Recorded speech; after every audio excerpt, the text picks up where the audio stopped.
Ceci dit, Faya, ce sont des gens agréables. Hein. Mais on pourrait aller à Saint-Émilion. Voilà. Lui poser ça chez lui. La presse a montré justement qu'il venait d'acquérir une très belle propriété à Saint-Émilion. Peut-être qu'il y a des petits coins où il peut aussi accepter ce genre de remblai. Il n'en a pas l'air comme ça, Bernard Degan, mais il est très en colère. Car juste devant son château, classé monument historique, l'entreprise Faya veut déverser au creux d'un vallon des milliers de mètres cubes de déchets issus de démolition de structures en béton.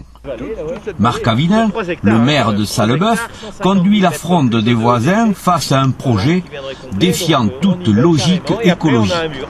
Vous arriveriez au fond, à la cime des arbres, sur un plateau, carrément. Il créerait un véritable plateau et après un mur. Un mur par rapport au visuel du bas de la vallée. Et où derrière, il y a une très jolie propriété. Il y a des sentiers de randonnée qui ont été créés, cofinancés avec le Conseil général d'ailleurs, et qui étaient là justement pour valoriser cet espace. Pas loin de là, Chantal Boiselevin redoute l'implantation de cette décharge. Son existence en serait irrémédiablement changée. Les nuisances sérieuses induiraient des conséquences majeures sur son cadre de vie. De matériaux divers et variés. C'est pas possible de voir dégrader notre paysage. Et puis en plus, regardez, là, voilà, le vent. Tout le temps on va ramasser, on va avoir du vent comme ça. Non, c'est pas possible ça. Le vent, la poussière, et si jamais en plus, c'est parce que il va être détruit les abattoirs de Bordeaux.